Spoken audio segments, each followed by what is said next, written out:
kompetensi pelajaran kita kali ini, yaitu memahami pengetahuan secara faktual, konseptual, prosedural berdasarkan ingin tahunya tentang ilmu pengetahuan, teknologi, seni budaya terkait fenomena dan kejadian yang tampak mata. Kemudian selanjutnya kita masuk pada kompetensi dasar. Apa kompetensi dasarnya pelajaran kita kali ini? Yang pertama, yaitu meyakini misi dakwah Nabi Muhammad SAW sebagai rahmat dari Allah Subhanahu wa Ta'ala bagi alam semesta, pembawa kedamaian, kesejahteraan, dan kemajuan masyarakat. Kemudian selanjutnya, meneladani perjuangan Nabi dan para sahabatnya dalam menghadapi masyarakat Mekah sebelum Islam. Kemudian yang ketiga, memahami sejarah Nabi Muhammad SAW dalam membangun masyarakat melalui kegiatan ekonomi dan perdagangan. Kemudian kompetensi dasar yang terakhir, menceritakan sejarah Nabi Muhammad SAW dalam membangun masyarakat Mekah sebelum Islam melalui kegiatan ekonomi dan perdagangan. Selanjutnya, kita masuk ke tujuan pembelajaran. Apa tujuan pembelajaran yang akan kita capai setelah selesai proses pembelajaran nanti? Yang pertama, kita mampu menjelaskan bagaimana kondisi kepercayaannya orang-orang Arab atau masyarakat Mekah sebelum Islam. Kemudian yang kedua, kita mampu menjelaskan kondisi sosialnya masyarakat Mekah sebelum Islam.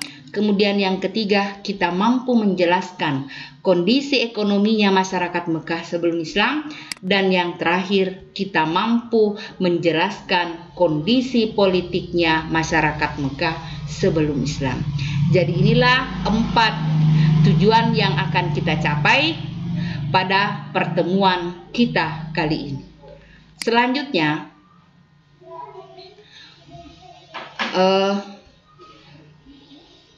mohon maaf karena ada satu yang tertinggal, yaitu kita juga mampu menceritakan nanti bagaimana sebenarnya sejarah tentang kondisi masyarakat Mekah sebelum Islam. Sudah terkait keempat yang di atas tadi, tentang kondisi kepercayaan, kondisi sosial, kondisi ekonomi, dan kondisi politiknya. Oke Ananda, sekarang kita lanjut ke poin pembahasannya. Poin pembahasan di sini ada 4. Yang pertama yang akan kita paparkan nantinya adalah kepercayaannya orang-orang Arab sebelum Islam. Yang kedua, kondisi sosialnya. Dan yang ketiga, kondisi ekonominya. Dan yang keempat, kondisi politiknya orang-orang Arab sebelum datangnya Islam. Lanjut Ananda, kita lanjut lagi ke judul pembahasan kita hari ini, bab pertama tentang kearifan Nabi Muhammad SAW, wujudkan kedamaian. Jadi inilah judul pembahasan kita bab pertama. Kemudian kita masuk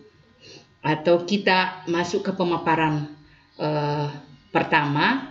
Yang pertama, bagaimana kepercayaan orang-orang Arab sebelum Islam.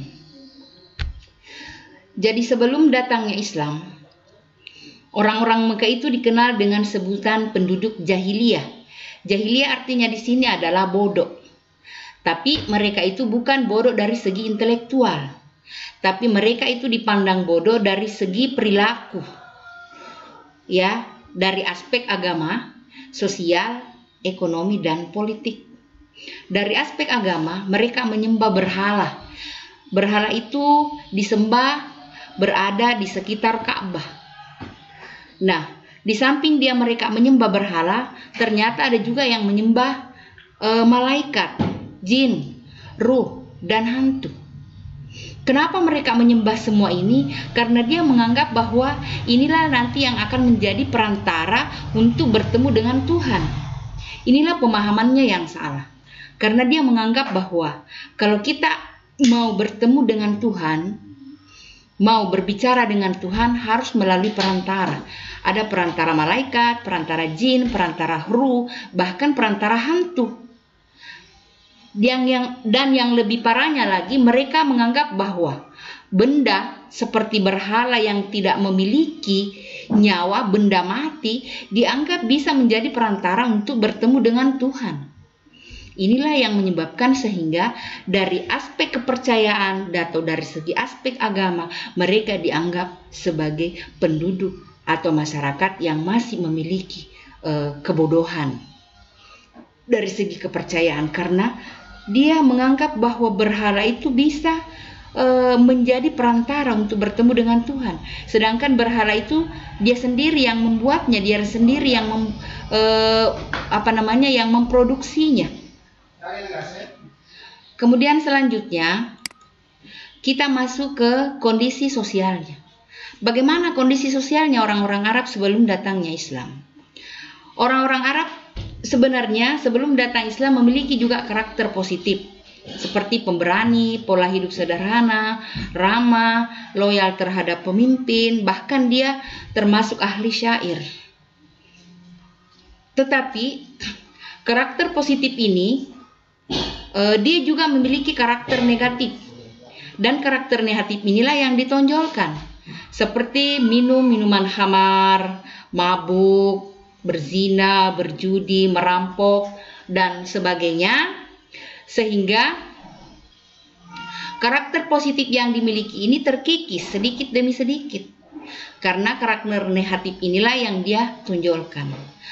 Di samping itu, mereka juga menempatkan perempuan pada kedudukan yang sangat rendah. Mereka memandang perempuan ibarat binatang piaraan. Dan tradisi yang paling buruk di masyarakat Arab pada waktu itu mengubur anak perempuannya secara hidup-hidup. Mereka merasa hina dan malu memiliki anak perempuan. Coba bayangin Ananda, kalau ada adik kita perempuan baru lahir, baru kita kubur hidup-hidup, bagaimana perasaan sebagai seorang ibu? Tapi itulah tradisi mereka. Dia menganggap bahwa perempuan itu membawa membawa kesialan ya, membawa membawa kesialan, menjadi sumber malapetaka bagi keluarga mereka. Sehingga seperti itu, kalau ada anak perempuannya baru lahir, langsung dikuburkan secara hidup-hidup karena dia tidak mau mengambil risiko. Selanjutnya kita masuk ke kondisi ekonominya. Bagaimana kondisi ekonominya orang-orang Arab sebelum datang Islam? Bangsa Arab memiliki mata pencaharian berdagang, bertani, beternak. Masyarakat yang tinggal di pedesaan, ya tentunya mata pencahariannya itu bertani dan beternak. Tetapi yang tinggal di perkotaan, mata pencahariannya berdagang. Dan ternyata mereka berdagang itu mempraktikkan riba dengan menjual barang dengan harga yang sangat tinggi, dan demi untuk mendapatkan keuntungan yang besar. Jadi inilah kondisi ekonominya orang-orang Arab sebelum datang Islam. Ada yang bertani, ada yang berdagang, ada yang beternak. Dia kondisikan di mana mereka dia berada atau tinggal saat itu. Selanjutnya Nanda, kita masuk ke pemaparan terakhir, yaitu kondisi politiknya orang-orang Arab sebelum datang Islam. Masyarakat Arab sebelum datang Islam dibagi menjadi dua, berdasarkan batas teritorial. Ada masyarakat kota atau al-hadara, dan ada masyarakat pedalaman. Kemudian politiknya orang-orang Arab sebelum datang Islam, ada 3 kekuatan politik besar yang mempengaruhinya, yaitu Kekaisaran Nasrani Bizantium, Kekaisaran Persia, dan dinasti Himyar. Kemudian kondisi politiknya orang-orang Arab ternyata dipengaruhi juga oleh 2 hal.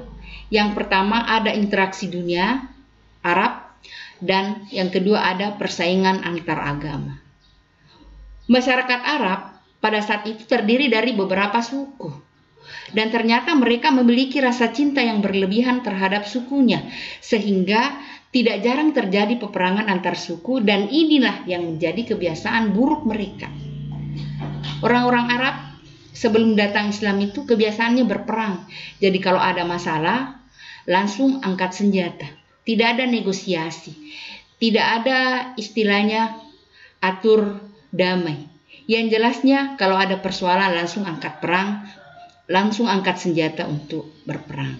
Dan inilah kondisi politiknya orang-orang Arab sebelum datangnya Islam. Dan kita tahu bahwa Islam sebenarnya itu tidak menyukai yang namanya kekerasan, apalagi peperangan. Sebelum saya tutup pertemuan ini, saya akan memberikan tugas kepada Ananda, dan soalnya tidak banyak, hanya 4 nomor, dan ini semuanya sudah saya paparkan, tapi saya mau tahu apakah Ananda sudah paham atau bagaimana, karena kita akan lihat nanti hasilnya yang Ananda kirim nanti, apakah betul soal yang saya berikan ini sudah bisa dijawab dengan baik berdasarkan pemaparan saya tadi. Oke, semoga pertemuan kali ini ada manfaatnya dan bernilai ibadah dan mendapatkan berkah dari Allah Subhanahu wa Ta'ala, sehingga Ananda bisa lebih aktif belajar untuk mengikuti pembelajaran daring seperti ini. Dan ini nanti soalnya, lebih dan kurangnya saya mohon maaf. Kita berjumpa kembali di pertemuan berikutnya. Akhirul kalam, wabillahi taufiq wassaada. Assalamualaikum warahmatullahi wabarakatuh.